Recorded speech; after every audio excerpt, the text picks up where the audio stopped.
আমি ঠিক সন্দেহ করেছিলাম আমাকে ফলো করতে করতে ও এখানে চলে এসেছে।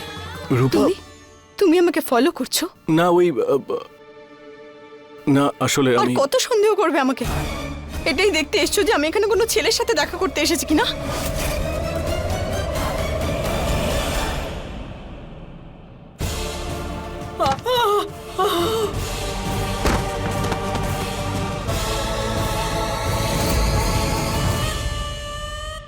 এই সব খেলা ওই নাগিন সাজিয়েছে।